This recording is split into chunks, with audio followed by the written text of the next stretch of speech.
আসসালামু আলাইকুম ওয়া রাহমাতুল্লাহি ওয়া বারাকাতুহু। তো সম্মানিত উপস্থিতি, আজকে হলো শাবান মাসের ৩ তারিখ। কয় তারিখ? ৩ তারিখ। সামনেই রমজান। একজন ঈমানদারের জন্য সওয়াব অর্জন করা, নেকি অর্জন করার একটা সিজন। দুনিয়ার বুকেও বিভিন্ন সময় থাকে, যারা ব্যবসা করে সব সময় তো এক সমান ব্যবসা হয় না, ওটা একটা সিজন থাকে। কৃষিকাজ যারা করে সব সময় তোর ফসল ঘরে আসবে না, একটা সময় আছে। তো একজন ঈমানদারের জন্য সওয়াব অর্জন করা, নেকি অর্জন করার অন্যতম একটা সময়, সুবর্ণ সুযোগ, অফার। তো আলোচনা হবে, তো এর আগেই হলো শাবান মাস। তো আমার আলোচনার বিষয় হলো শাবান মাস সম্পর্কে দুইটা আলোচনা। একটা হলো শাবান মাসের গুরুত্ব ও ফজিলত, আর একটা হলো শাবান মাসের মধ্যে একটা রজনী, আরবিতে এটাকে বলা হয় লাইলাতুন নিসফি মিন শাবান, শাবানের মধ্য রজনী, এই সম্পর্কে আলোচনা। তো যেহেতু মধ্য রজনীর আগে আর একটা জুমা পাবো, ওই জুমাতে আমি বিশেষভাবে শুধু শবে বরাত যেটা প্রসিদ্ধ সেই সম্পর্কে আলোচনা হবে। আজকে যেহেতু সময় কম, সংক্ষেপে শাবান মাসের গুরুত্ব সম্পর্কে এবং আমাদের কি করণীয় এবং কি বর্জনীয় সেই সম্পর্কে কিছু আলোচনা করব, কিছু হাদিস থেকে। তো শবে বরাতের বিষয়ে অনেক প্রশ্ন আসে যে আসলে হুজুর এটা আছে কিনা, শবে বরাত বলতে কিছু আছে কিনা। তো এটা সংক্ষেপ উত্তর হলো হ্যাঁ আছে। উত্তর কি? আছে। কিভাবে কি করতে হবে, সামনে আগামী জুমায় যদি আল্লাহ পাক নেক হায়াত দান করেন, সুস্থতা দান করেন, কোনো বালা মুসিবত না দেন, তাহলে ইনশাআল্লাহ আগামী জুমায় আমরা আলোচনা করব এবং আমরা ওইভাবে আমল করব। তো শাবান মাসের গুরুত্ব অনেক অপরিসীম। হাদিসের মধ্যে নবীজি সাল্লাল্লাহু আলাইহি সাল্লাম বলেছেন, আহসু হিলালা শাবান লিরমাদান, তোমরা শাবান মাসের হিসাবটা সঠিকভাবে সংরক্ষণ করো, তোমরা জেনে রাখো রমজানের জন্য। কিসের জন্য? কারণ রমজানের পরেই তো, শাবানের পরেই তো রমজান, শাবানের পরেই শাবান মাসের হিসাবটা যদি আমরা সঠিকভাবে রাখি তাহলে রমজান আমরা জানতে পারবো, ঠিক কিনা? আর আরবি মাস সাধারণত 29-30 এই তারিখেই হয়।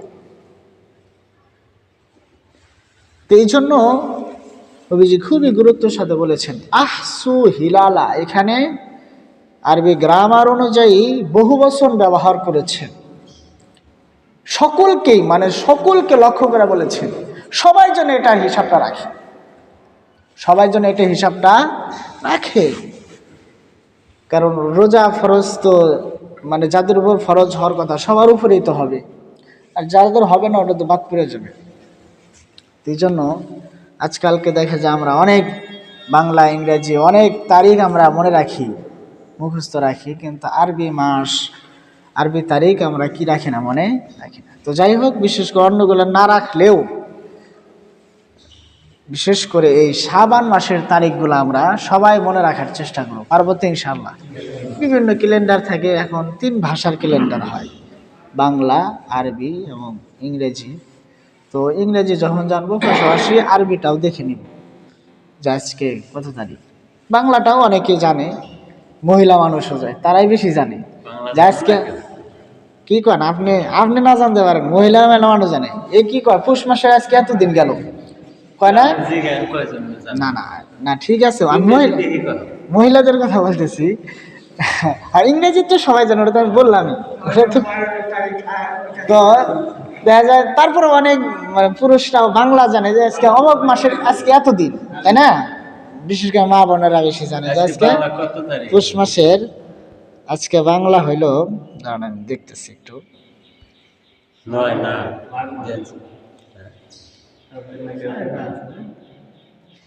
আজকে শাবানের 3 তারিখ আর বাংলা হলো 9। হ্যাঁ, 9 মাঘ, মাঘ মাস চলে। হ্যাঁ, 9 তারিখ। আর ইংরেজি হলো 23 তারিখ, তাই না? ইংরেজি হলো 23 তারিখ। তো যাই হোক, হিসাবগুলো ঠিক রাখা, যে তাহলে আমাদের সামনে যেই মহৎ একটা মাস, গুরুত্বপূর্ণ একটা মাস আসতেছে, সেটা আমরা পূর্ণাঙ্গভাবে আমল করতে পারবো। তো তাহলে 1 নম্বর হাদিস যেটা আমরা জানলাম, যে ওই যে বলেছেন তোমরা শাবান মাসের হিসাবটা তোমরা সংরক্ষণ করবে, সঠিকভাবে রাখবে রমজানের জন্য। তো আরেকটা হাদিস হযরত আয়েশা রাদিয়াল্লাহু তাআলা আনহা থেকে বর্ণিত, যে নবী করিম সাল্লাল্লাহু আলাইহি সাল্লাম রমজান মাস ছাড়া শাবান মাসে সর্বাধিক রোজা রাখতেন। যে হাদিসের মধ্যে এরকম ভাবে আছে যে ফামা রাআইতু রাসূলুল্লাহি সাল্লাল্লাহু আলাইহি ওয়াসাল্লাম ইস্তাকবালা সিয়ামা শাহরিন ইল্লা রমাদান ওয়া মা রাআইতু আকসারা সিয়ামান মিনহু ফি শাবান। অর্থাৎ নবীজি সাল্লাল্লাহু আলাইহি ওয়াসাল্লাম রমজান মাস তো পুরো মাসে কি রাখতেন? রোজা রাখতেন। এবং এই শাবান মাসেও অনেক বেশি কি রাখতেন? রোজা রাখতেন, যেটা অন্য অন্য মাসে এত রাখতো না। নবীজির তো একটা অভ্যাস ছিল প্রত্যেক সোমবার বৃহস্পতিবার রোজা রাখা, এবং প্রত্যেক আরবি মাসের 13, 14, 15 তারিখে রোজা, যেটাকে আইয়ামে বীজ বলা হয়। প্রত্যেক আরবি মাসের 13, 14, 15 তারিখে রোজা। তারপর আরো বিভিন্ন মহরমের বিভিন্ন রোজা বা এগুলা নবীজি রাখতেন। তো বিশেষ করে এই রমজান মাস তো পুরাটাই রাখতেন। রমজান ছাড়া শাবান মাসে যেই পরিমাণ তিনি রোজা রাখতেন, অন্য মাসে কি করতেন না, এই পরিমাণ রোজা রাখতেন না। তাহলে বোঝা গেল যে এই শাবান মাসেরও রোজা রাখার অনেক গুরুত্ব আছে, ঠিক কিনা? তবে নবীজি আর একটা হাদিসের মধ্যে বলেছেন যে শাবান মাসের শেষের দিক দিয়ে তোমরা রোজা রাখবে না, তা 3-4 দিন গ্যাপ দিবে। কারণ যেহেতু রমজান কাছাকাছি চলে আসবে, তো বেশি রোজা রাখতে রাখতে ওই সময় কি হয়ে যাবে? দুর্বল হয়ে যাবে। তখন আবার দেখো রমজানের ফরজ রোজায় কি যাবে? ছুটে যাবে। এই জন্য এর আগেই, এই জন্য আমি বলবো প্রায় আজকে তো 3 তারিখ, 26 তারিখ পর্যন্ত আমরা কেউ চাইলে রোজা রাখবো। 26 তারিখ পর্যন্ত, শাবানের 26। এরপরে 2-3 দিন একটু খায়া তাজা তোজা হয়ে, যাতে আমরা সামনে ফরজ যেই রোজা সেটার জন্য আমরা প্রস্তুতি নিতে পারি, ঠিক কিনা? এই জন্য এখান থেকে আমরা জানলাম যে নবীজি অনেক বেশি কি রাখতেন? রোজা রাখতেন। এই জন্য শুধু কি আমরা ওই সহবরাদের একদিন একটা রোজা রাখবো, নাকি পুরা মাসই, মানে শেষে 3-4 দিন বাদ দিয়ে এক রোজা রাখবো, না পুরা মাসই রাখার চেষ্টা করব? পুরা এই শাবান মাসটাই কি করবো আমরা, যার যতটুকু সামর্থ্য আছে। আমার এখন কাজ নেই, আজকে কাজ নেই, আমি আজকে রাখলাম। একদিন গ্যাপ দিয়ে রাখি। একদিন গ্যাপ দিয়ে রাখলেও তো আমার দেখে 10-12টা রোজা হয়ে যাবে, ঠিক কিনা? এই জন্য চেষ্টা করা। কারণ প্রত্যেকটা আমলের সর্বনিম্ন সওয়াব হলো 10 নাকি, কত নাকি? 10। যার যত ইখলাস ভালো থাকবে, যার আন্তরিকতা যত বেশি থাকবে, আল্লাহ পাক তাকে চাইলে 10 থেকে 700 এর চেয়ে বেশিও দিতে পারেন, ঠিক কিনা? আল্লাহর ভান্ডারেও তো কি নাই, কোনো অভাব নাই। এই জন্য আমরা চেষ্টা করবো। এখন দিনও মোটামুটি ছোট, দিনও ছোট আছে, একটু ঠান্ডা দিনও আছে। আমরা চেষ্টা করব একদিন পরে পরে হোক আমরা রোজা রাখবো, পারবো তো ইনশাআল্লাহ? এটা রাখবো। এবং এটা যদি নাও পারি, কমসে কম সামনে যে আজকে হলো 3 তারিখ, সামনে আসবো 13, 14, 15, 13, 14, 15 তারিখ, আমি আগামী জুমায় বলে দেবনি, যে এই 3টা রোজা আমরা অবশ্যই রাখার চেষ্টা করব। এই 3টা রোজা আমরা অবশ্যই রাখার চেষ্টা করব। তাহলে আমরা জানলাম শাবান মাসের অন্যতম একটা গুরুত্ব হলো রোজা রাখা। কি রাখা? রোজা রাখা। এবং যত বেশি নফল ইবাদত করা যায় আল্লাহর কাছে, একদম একাকিত্বে একা একা আল্লাহর কাছে কি করা, নিজের দুঃখ বেদনাগুলা তুলে ধরা। তো এই হাদিসটা যেটা আমি আগে বললাম, সেটা সহিহ বুখারী শরীফের হাদিস, 1969 নম্বর হাদিস। আর একটা হাদিস আছে যে কানা আহাব্বা শুহুর ইলা রাসূলিল্লাহি সাল্লাল্লাহু আলাইহি ওয়াসাল্লাম আইয়াসুমাহু শাবান, যে রোজা রাখার জন্য নবী করিম সাল্লাল্লাহু আলাইহি ওয়াসাল্লামের কাছে সর্বাধিক প্রিয় মাস ছিল শাবান মাস। কোন মাস? মানে রোজা রাখার জন্য, মানে রমজান ছাড়া সবচেয়ে প্রিয় মাস কোনটা ছিল? শাবান মাস। অর্থাৎ এই মাসে তিনি কি করতেন? অনেক বেশি রোজা রাখতেন। তো এখান থেকে আমরা এটা বললাম। এটা আছে হলো মুসনাদ আহমদ হাদিস নাম্বার 25,548 এবং সুনান আবু দাউদ সেখানে আছে 2,431 নম্বর হাদিস। তো এখান থেকে আমরা জানলাম যে শাবান মাসে রোজা রাখার যে ফজিলত, নবীজি রোজা রাখতেন। তো এটা আমরা ফজিলত জানলাম। এবং অন্য আর একটি হাদিসের মধ্যে নবীজি সাল্লাল্লাহু আলাইহি সাল্লামের একটা হাদিস যে নবীজি এত পরিমাণ রোজা রাখতেন। অন্য আর একটা হাদিসের মধ্যে আছে যে নবীজি এত পরিমাণ রোজা রাখতেন যে আয়েশা রাদিয়াল্লাহু তাআলা আনহা বলেন যে আমরা বলা বলি করতাম যে নবীজি মনে আর কোনোদিন রোজা মনে ছাড়বো না, মানে সারা জীবনে মনে রাখবো। এত বেশি রোজা রাখতেন এই শাবান মাস আসলে। আবার যখন ছেড়ে দিতেন অন্য রোজা রাখেন না, মাঝখানে দীর্ঘ গ্যাপ, তখন আমরা বলা বলি করতাম মনে হয় নবীজি আর কোনোদিন রোজায় রাখবে না। তো এই জন্য নবীজি এই শাবান মাসে অনেক বেশি কি রাখতেন? রোজা রাখতেন। এই জন্য আমরা যেহেতু সবাই নবীর উম্মত, নবীর অনুসারী, নবীকে ভালোবাসি আমরা সবাই, যেন নবীর আদর্শে আমাদের জীবনটাকে সাজানো, নবীর পথে চলা, নবীর কথা মতো চলার চেষ্টা করা প্রত্যেক ক্ষেত্রেই। এই জন্য আমরা স্বাভাবিকভাবে শাবান মাসের যে আমরা আমল পেলাম, দেখা যায় শাবান মাস আসলেই খাওয়া দাওয়ার একটা পড়ে যায় যে এই মাসে হুজুরদের খাওয়াইলে না বেশি খাওয়া হবে না, বিষয়টা এরকম না। অন্য মাসে যা খাওয়া খাওয়ার বিষয় এগুলা না। এই জন্য এগুলার দিকে আমরা না পড়ে নিজের আমল বাড়াই, নিজেদের নফল রোজা রাখেন, বেশি বেশি কোরআন তেলাওয়াত করেন, তাসবিহ তাহলিল পড়েন, আল্লাহর কাছে দোয়া রোনাজারি ইত্যাদি বেশি করেন, ব্যক্তিগত আমলগুলা বেশি বেশি বাড়ান। এতে আল্লাহ পাক কি দিবেন? বরকত দিবেন।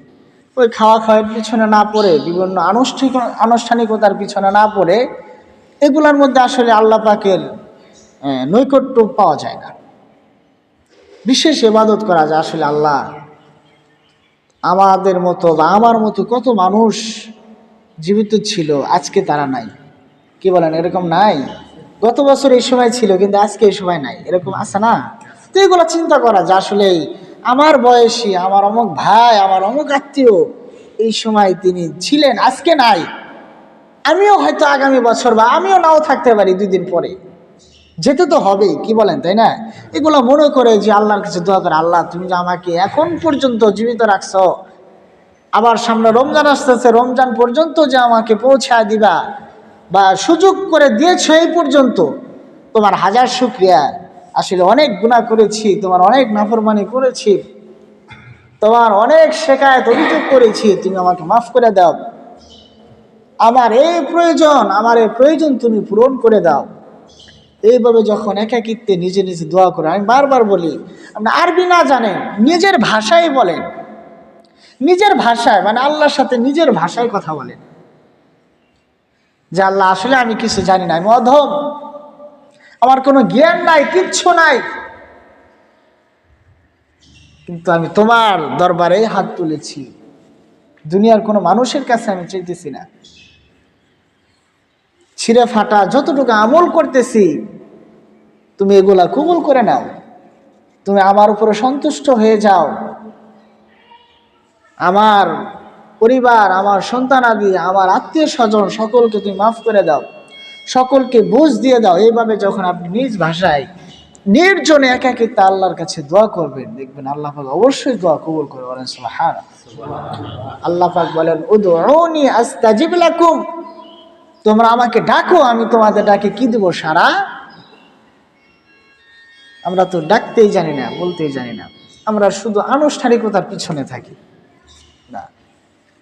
নফল ইবাদত বা বেশি দোয়া ইত্যাদি যে যাকে ভালোবাসে, দুনিয়ার বুকে অবৈধ ভালোবাসার দৃষ্টান্ত যদি দেই, যে যাকে ভালোবাসে সবার সামনে কি তার সাথে কথা বলতে চায় নাকি নির্জনতা চায়, মানে একাকিত্বে কথা বলবে? কি বলেন? তাই না?